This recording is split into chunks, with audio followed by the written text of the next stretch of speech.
مصطفیٰ جان رحمان پہ لاکھوں سلام۔ اعوذ باللہ من الشیطان الرجیم، بسم اللہ الرحمن الرحیم، الحمد للہ رب العالمین والصلاة والسلام علی سید الانبیاء والمرسلین وعلی آلہ واصحابہ وازواجہ وذریاتہ وآل بیتہ وعترتہ اجمعین، اما بعد۔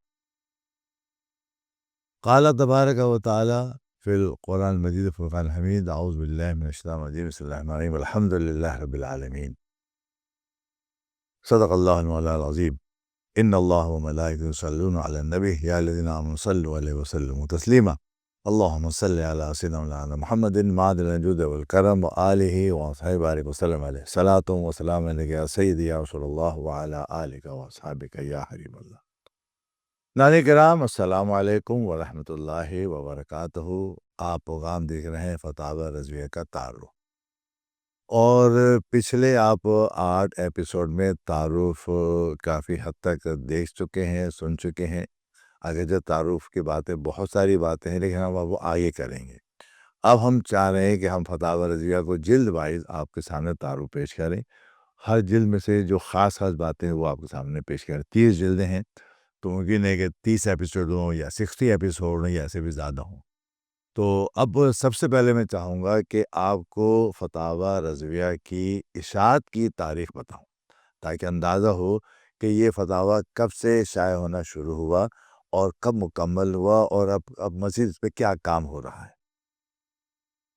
آپ جانتے ہیں کہ احمد رضا رحمۃ اللہ علیہ کتنے بڑے قلم کار تھے، اور ان کی زندگی کی صورتحال یہ تھی کہ مورخوں نے لکھا ہے، عینی شواہد نے بتایا ہے اس زمانے کے قلم کیا انہوں نے بات کو، کہ احمد رضا اتنا لکھتے تھے کہ 22 گھنٹے ان کا کام جو ہے وہ دین کی خاطر ہوتا تھا۔ یعنی اس میں نماز روزہ بھی شامل ہے، عقیدہ وہ ساری چیزیں، لیکن اس کے علاوہ کوئی فالتو ان کے پاس گفتگو کا موقع نہیں ہوتا تھا۔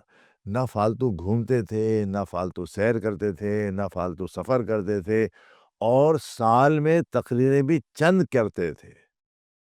گنتی کی 3 یا 4 سالانہ ان کی تقریر ہوتی تھی بس۔ تو انہوں نے تبلیغ کے لیے آواز کو نہیں، قلم کو اپنا ذریعہ بنایا تھا، کیونکہ وہ سب جانتے ہیں کہ زبان سے کلام جو کیا جائے گا وہ ہوا تحلیل ہو جائے گا، لیکن قلم سے جو کلام کیا جائے گا وہ محفوظ ہوگا۔ تو اللہ نے ان کو علم بھی دیا، ان کو رجحان بھی دیا، اور ان کو وقت برکت بھی دی، کہ 55 سال میں انہوں نے لگ بھگ 1000 سے زیادہ، یا 1000 کے لگ بھگ عربی، فارسی، اردو کے اندر رسائل اور فتاوی لکھے۔ کتنی بڑا کام ہے۔ یہ ساری چیزیں ظاہر بات ہے کہ مبالغہ آرائی میں نہیں کہہ رہا، میں ثبوت کے ساتھ موجود ہے۔ ان کی فہرست بھی کتابیں موجود ہے، اور ان 1000 میں سے 500 سے زیادہ الحمدللہ شائع بھی ہو چکی ہیں۔ اس میں سب سے بڑا جو شاہکار ہے وہ آپ کا فتاوی رضویہ ہے، جو ان کی اصل 12 جلدیں ہیں، اور دوسرا کارنامہ ان کا قرآن مجید کی کنز الایمان ترجمہ ہے۔ تیسرا معرکۃ العلیٰ کام ان کا ہدایت کی بخشش ہے، نعتیہ کلام، جس سے وہ معروف ہیں دنیا کے اندر۔ اگر کوئی چیز معروف کرنے کی نہ بھی ہوتی ان کی قلمی، تو ان کا لکھا ہوا سلام مصطفیٰ جان رحمت اللہ علیہ سلام، شام بزم ہدایت اللہ علیہ سلام، ان کی شہرت کے لیے کافی تھا۔ لیکن وہ شہرت نہیں چاہتے تھے۔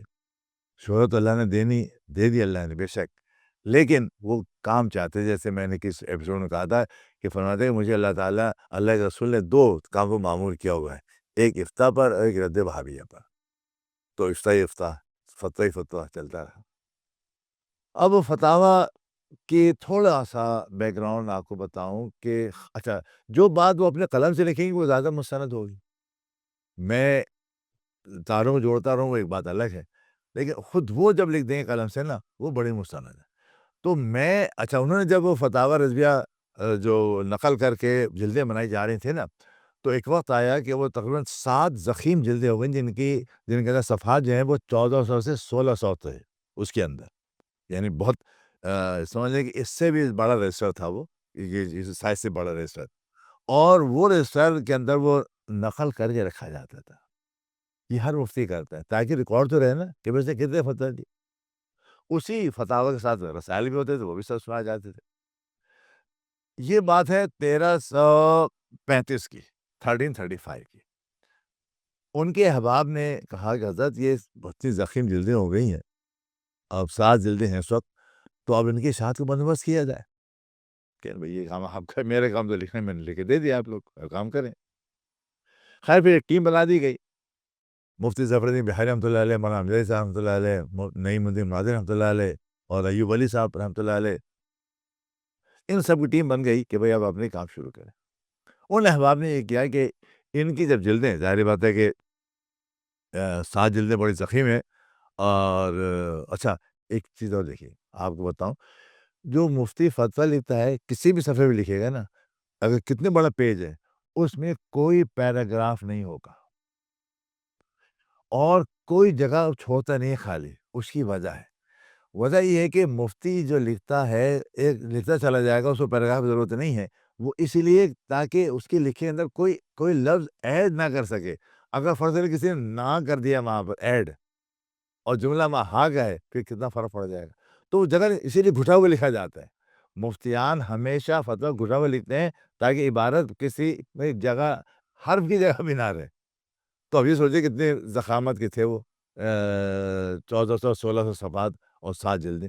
تو احباب نے اس کو بھی تقسیم کیا اور اس کو 12 جلدیں بنا دی کہ بھائی ہم اس کو 12 جلدوں میں. اچھا یہ 1335 تک کی بات بتا رہا ہوں، اس کے بعد ہی فتوے لکھے گا. اور جب جلدیں بن گئی 12، تقسیم کر دیا گیا، تو پھر اشاعت سلسلہ شروع ہونا تھا. اشاعت سلسلہ شروع ہونا تھا، ظاہر پہلی جلد شائع ہونا تھی. اب پہلے جلد کے لیے تقریباً اس کے جو ہے 1000 صفحے جو ہے وہ نکال لیے گئے، پہلے جلد بنا دیا. جب پہلے جلد بنا دی گئی تو آپ کے سامنے پیش کی گئی اور آپ سے کہا گیا کہ آپ اس پر پیش لفظ لکھ دیجیے یا مقدمہ لکھ دیجیے. یوں ہی ہوتا ہے کتاب کے اوپر. کتاب کسی کی ہوتی ہے تو یا تو خود مصنف یا کوئی دوسرا جو ہے اس پر مقدمہ یا پیش لفظ لکھ دیتا ہے تاکہ ہلکا تعارف آ جائے کہ اس کے اندر ہے کیا چیز. تو جب آپ سے کہا گیا تو آپ سے کہا ٹھیک ہے لکھ دیتا ہوں. تو آپ نے وہاں 2 چیزیں لکھی. ایک تو لکھا خطبۃ الکتاب کے نام سے، وہ کتاب خطبہ ہے. اور ایک لکھا صفت الکتاب، کتاب کی صفت کے حوالے سے. دونوں عربی میں لکھی، دونوں عربی میں لکھی. پھر خطبہ جو ہے وہ انشاءاللہ میں جب جلد اول کی تعارف میں آؤں گا، جلد اول کی تعارف میں آؤں گا، اس میں پھر انشاءاللہ بیان کروں گا. لیکن یہاں صرف صفت الکتاب کے حوالے سے بیان بتانا چاہتا ہوں کہ اس میں کیا لکھا انہوں نے. اس میں جو لکھا وہ اس کی اشاعت سے متعلق ہے، اس لیے میں وہ بیان کر رہا ہوں. اس کے اندر انہوں نے لکھا خطبہ عربی میں. اس خطبے کو بھی اگر آپ پڑھیں گے تو بقول ڈاکٹر ظہور احمد اظہر کے کہ عربی کے مسچہ عبارتیں ہیں، مختصر عبارتیں ہیں، بہترین عربی آپ سے لکھی. آپ روانی ہے اس کے اندر، بہاؤ ہے اس کے اندر. تو اس کے اندر آپ لکھتے ہیں کہ پہلے حمد و تعریف کی اللہ تعالیٰ کی اس کے اندر بھی، اور اس کے بعد وہ لکھتے ہیں کہ جو کچھ اس میں لکھا ہے فتاوی میں، جو ٹھیک لکھا ہے وہ میرے رب کی طرف سے. یہ تحریر سے نعمت بات کر رہے ہیں، اللہ کی حمد و ثنا کی بات فرما رہے ہیں کہ جو کچھ اس میں لکھا ٹھیک ہے وہ تو صرف میرے رب کی طرف سے، اور میں اس پر حمد کرتا ہوں اللہ تعالیٰ. اور جو غلطی ہو وہ مجھ سے ہے اور شیطان کی طرف سے ہے، اور میں اپنے رب کی پناہ مانگتا ہوں. یہ ان کا اظہار ہے اس کے اندر. آگے لکھتے ہیں، میرے دل میں یہ خطرہ نہ گزرا کہ میں عالم ہوں یا فقہا کے گروہ سے یا اماموں کے مقابل مجھے کچھ لفظ کہنا چاہیے. یہ اظہار خیال کر رہے ہیں اور فرماتے ہیں آگے چل کے، میں تو ان کو نام لیوا ہوں، امام حنیفہ کا نام لیوا ہوں، امام یوسف کو نام لیوا ہوں، یہ سب اسلاف کا نام لیوا، ان کا طفیلی، انہی سے لیتا ہوں اور فائدہ پاتا ہوں. اور مجھ پر جو فیض آتا ہے اس کی برکت مولا نے مجھ پر دروازے کھول دیے. اس کی برکت سے اللہ نے دروازے کھول دیے اور اسباب آسان کیے. میں پہچانتا ہوں کہ مقلد کو کس جگہ اقول کہنا چاہیے. یہ بڑی اہم بات ہے. تو بعد میں لکھا ہوتا ہے نا، تو اعلیٰ کا قاعدہ یہ ہے کہ وہ اپنے پچھلے اسلاف کی جو قول ہے وہ نقل کرتے ہیں، اور نقل کرنے کے بعد جہاں محسوس کرتے ہیں کمی بیشی تو پھر اپنا عقول بھی دیتے ہیں۔ تو یہ کہہ رہے ہیں کہ میں پہچانتا ہوں اس بات کو کہ کہاں کس جگہ مجھے عقول کہنا چاہیے، مجھے روا ہے، تو پھر میں اپنے میدان میں جولانی کرتا ہوں۔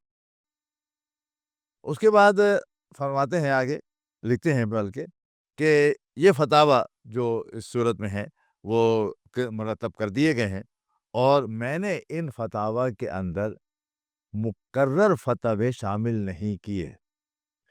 ہوتا یہ ہے کہ ایک مفتی کے پاس، ہر مفتی کے پاس ایک ہی موضوع پر 10 دفعہ سوال آتا ہے اور 10 وہ جواب دیتا ہے، 15 دفعہ 15 جواب دے گا۔ اب اس میں کمی بیشی ہو سکتی ہے کہ سوال چھوٹا بڑا، جواب چھوٹا بڑا ہو جائے، لیکن دیتا ضرور ہے۔ تو وہ مقرر فتوے کہلاتے ہیں۔ فرماتے ہیں کہ میں نے اپنی جلدوں کو ضخامت بڑھانے کے لیے مقرر اس میں شمال نہیں کیے، میں نے منع کر دیا اس کو شامل نہ کرو۔ اس کے ساتھ ساتھ ایک اور اب آگے فرماتے ہیں کہ اہل زمانہ کے فتاووں کو بعض ریفرنس طور پر نقل کیا جاتا ہے، اور اس نقل کرتے وقت بعض وقت پورا بڑا فتویٰ بھی نقل کر دیا جاتا ہے، اس سے بھی ضخامت بڑھ جاتی۔ فرمایا میں نے اپنے فتاوی کے اندر ضخامت، اس قسم کی ضخامت سے منع کر دیا، شامل نہیں کیا میں نے کہ حجم بڑھ جائے گا، بلکہ اس میں میرے بہت سارے خود فتوے درج نہیں ہو پائے ہیں۔ اور فرماتے ہیں کہ والد صاحب نے مجھے 14 شعبان 1286 ہجری میں، جبکہ میری عمر ابھی 14 برس مکمل نہیں ہوئی تھی، فتویٰ لکھنے پر مامور کیا، بلکہ اسی دن جس دن آپ فارغ ہوئے تھے۔ اس کے بعد آپ نے فرمایا کہ اب تم میری جگہ فتوے دیا کرو۔ آپ نے کام شروع کر دیا، 14 سال کی عمر میں اپنے والد کی جگہ فتویٰ دینا شروع کر دیا، دینے لگے۔ کہتے ہیں لکھا بس میں 7 برس تک، 7 ایئرس مسلسل میں جو فتویٰ لکھتا والد صاحب کو دکھا کر تب بھیجتا۔ والد صاحب نے 7 سال کے بعد منع کر دیا، بیٹا تم تو ماشاءاللہ اتنا اچھا لکھ لیتے ہو، ضرورت ہی نہیں دکھانے کی۔ فرمایا پھر بھی میں اپنے آپ کو فارغ ایسا نہیں سمجھتا تھا کہ میں لکھ سکتا ہوں۔ یہ ان کی تہذیب سے نعمت، انہوں نے کہا یہ بات، میں اپنے والد کو پھر بھی دکھاتا تھا۔ تو والد صاحب کی حیات رہی ہے 1297 تک۔ تو 1297 تک جتنے 12 سال کے اندر فتوے لکھے گئے، آگے لکھتے ہیں کہ ان برسوں میں جو فتوے میں نے لکھے اس کی نقل میں نے اپنے پاس نہیں رکھی۔ اس کا مطلب کیا ہوا کہ 12 برس کے اندر جو فتوے لکھے، آپ نے کتنے لکھے ہوں گے، کتنے 100 لکھے ہوں گے، اس میں مزید کیا رسائل لکھے ہوں گے، وہ میں نے اس کی نقل اپنے پاس نہیں رکھی۔ تو یوں کہیے کہ ہم جو کہتے ہیں کہ 55 برس 1286 سے کرتے 1340 55 کرتے ہیں نا، تو اس میں سے آپ 12 سال نکال دیے، 43 ایئرس کے ریکارڈ ہمارے پاس فتاوی کی شکل میں موجود ہے۔ اس سے پہلے کہ 12 سال کے فتاوی کتنے ہوں گے ریکارڈ میں نہیں ہے۔ تو وہی انہوں نے لکھا کہ وہ میں نے محفوظ نہیں رکھے۔ جب محفوظ نہیں رکھے تو یہ 1297 سے لے کر 1335 تک جو اس وقت جلدیں بنی تھی، یہ 12 جلدیں بنی۔ خیال رکھیے گا کہ 1335 کے بعد بھی فتاوی لکھے گئے ہیں اور بہت زیادہ سوال لکھے گئے ہیں۔ تو 1335 میں یہ کام مکمل ہوا، اور 1335 میں یہ پہلی جلد جو شائع ہوئی، مطبع اہل سنت بریلی سے شائع ہوئی۔ یہ فتاوی رضویہ کی پہلی جلد ہے جو وہاں سے شائع ہوئی آپ کی حیات میں۔ پھر آپ کی حیات میں دوسری جلد شائع نہیں ہو سکی۔ کیوں؟ اب یہ اللہ بہتر جانتا ہے۔ بہرحال پھر آپ کا 1340 میں وصال ہو گیا۔ جب وصال ہو گیا تو وصال کے 4 سال کے بعد 1344 ہجری میں آپ کے خاص اور خاص جو مفتی تھے حضرت عبد المصطفیٰ صاحب، حضرت عبد علی صاحب رحمۃ اللہ علیہ، انہوں نے دوسری جلد جو ہے وہ شائع کی بریلی شریف سے 1344۔ اس کے بعد مزید 2 سال کے بعد 5ویں جلد کا حصہ نکل جو ہے وہ شائع ہوا، حصہ پوری نہیں جائے 1346۔ لیکن 1346 سے لے کر 1381 تک ایک بڑا گیپ ہے۔ اچھا یہ وہی گیپ ہے جو اب پاکستان آزاد ہوگا اور شاید پاکستان آزادی کے بعد ہی اس کی چیزیں ہیں، ظاہر بات ہے پھر اس کے اندر بہت زیادہ مشکلات پیش آئی ہوں گی یقیناً، ایک ایک عجیب کیفیت ہوگی اس وقت، بہرحال بہت بڑا گیپ آ گیا اور پھر جناب 1961 میں اس کی اشاعت کا دوبارہ سلسلہ شروع ہوا اور اس کے اندر جو رول ہے نا بریلی کے بجائے مصباح العلوم کا ہے، مبارک پور کا ہے۔ مبارک پور میں عبدالعزیز صاحب رحمۃ اللہ علیہ جو مفتی تھے، انہوں نے مفتی اعظم ہند جو حضرت کے چھوٹے صاحبزادے تھے ان سے بہت سارے فتاوی لیے اور لے جا کر انہوں نے وہاں سے ایڈٹ کیا اور اس کو شائع کرنا شروع کر دی۔ تو مبارک پور کا ایک بہت بڑا رول ہے اس کے اندر فتاوی رضویہ کی اشاعت میں، یہاں تک کہ 1992 میں 12 جلدیں مکمل ہوئیں اور اکٹھا 12 جلدیں جو شائع ہوئی ہیں وہ پھر بمبئی سے شائع کی ہیں مولانا سعید احمد نوری صاحب نے۔ یہ انہوں نے سب سے بڑا کارنامہ انجام دیا، اس سے پہلے چھپتی رہی مختلف علاقوں سے، ایک آدھ پاکستان میں بھی شائع ہوئی تھی جلد، لیکن اب سب کو اکٹھا جو کسی نے شائع کیا پہلی مرتبہ وہ جناب 1995 کے اندر جو ہے وہ انڈیا بمبئی سے شائع ہوئی۔ پھر وہ ساری کی ساری 12 جلد اکٹھا جو شائع ہوئی تھی وہ پاکستان آئی اور پاکستان سے مکتبہ رضویہ جو کراچی کے اندر ہے اس نے اس کی اشاعت کی اور وہاں اس کی اشاعت کے بعد پھر لاہور میں کام شروع ہوا اور لاہور میں جو ہے وہ 12 کے بجائے وہ پھر 30 جلدیں ہو گئی۔ پھر اور بعد میں کام حنیف رضوی صاحب نے کام کیا جو بعد میں شاید وہ 22 جلدوں میں شاید اس طریقے سے اشاعت جو ہے وہ ہوتی رہی۔ تو اصل چیز جو تھی وہ 12 جلدیں تھی وہ شائع ہو گئی، لیکن ابھی بھی یاد رکھیے کہ بہت سارے فتاوی اور بہت سارے رسائل ابھی بھی ریکارڈ کے اندر پورے نہیں آئے، ممکن ہے کہ وہ آتے رہیں اور آتے رہتے ہیں ماشاءاللہ۔ یہ وجہ ہے کہ اس جلدوں کے بعد بھی تقریباً 7-8 نئے رسائل جو ہے وہ مفتی حنیف رضوی نے جو کتاب شائع کی 22 جلدوں پر فتاوی رضویہ اس کے اندر شامل کیے، تو یہ کام ابھی چل رہا ہے۔ اب جتنا کام آگے بڑھ رہا ہے، جتنی اشاعت ہو رہی ہے، جتنی پذیرائی ہو رہی ہے، اس وقت ضرورت اسی بات کی ہے کہ فتاوی رضویہ کا زیادہ سے زیادہ اشاعت کی جائے اور اشاعت کرنے کے بعد اس کو زیادہ سے زیادہ پھیلایا جائے۔ ایک کام ہم اور کر رہے ہیں، آپ کو اطلاع بھی دے رہے ہیں اس بات کی کہ ہم یہ کر رہے ہیں کہ فتاوی رضویہ میں سے فارسی فتاوی ہم نے اکٹھا کر لی ہیں، فقیر نے یہ کام کیا ہے اور انشاءاللہ فتاوی رضویہ کی ایک فتاوی رضویہ فارسی کی ایک جلد انشاءاللہ بہت جلد آپ کے سامنے آ جائے گی۔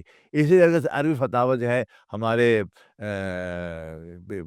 سبھی کام ہو رہا ہے، اسلم رضا صاحب کام کر رہے ہیں، ممکن ہے کہ اب تک ہو بھی گیا ہو کہ عربی جتنے بھی رسائل اور فتاوی ہیں اس کی الگ 2 جلدیں وہ بنا رہے تھے، ممکن ہے بن بھی گئی ہوں اور شاید قریب ہوں، تو یہ چیزیں اس طریقے سے بڑھ رہی ہیں اور شام کے اندر اور آپ کے عراق کے اندر جہاں پر اعلیٰ حضرت کا فتاوی اس لیے متعارف ہو چکا ہے بہت اچھے طریقے سے کہ وہاں فتاوی شامی کے ساتھ فتاوی جو ہے رد المختار اس کے اندر در مختار کا حاشیہ جو اعلیٰ حضرت لکھا ہوا ہے وہ بھی ساتھ میں شائع ہوا ہے، تو اعلیٰ حضرت کا فتاوی اس صورت میں وہاں پہ شائع ہو چکا ہے عربی کے اندر اور الحمدللہ عرب کے لوگ دیکھ بھی رہے ہیں، پڑھ بھی رہے ہیں اور جتنی جلدی اس کی اشاعت عربی والی ہو جائے گی یا بقیہ جو اردو جلدیں ہیں وہ عربی میں ہو جائیں اور لوگوں تک پہنچ جائیں، دیکھیں پھر عرب کے اندر بھی اعلیٰ حضرت کی پذیرائی پہلے کی طرح زیادہ ہو جائے گی۔ اللہ تعالیٰ ہم سب کو نیک توفیق عطا فرمائے اور آپ سب سے گزارش یہ ہے کہ فتاوی رضویہ میں علماء سے گزارش کر رہا ہوں جو نومولود ہمارے علماء ہیں جو ابھی فارغ تحصیل ہوئے ہیں،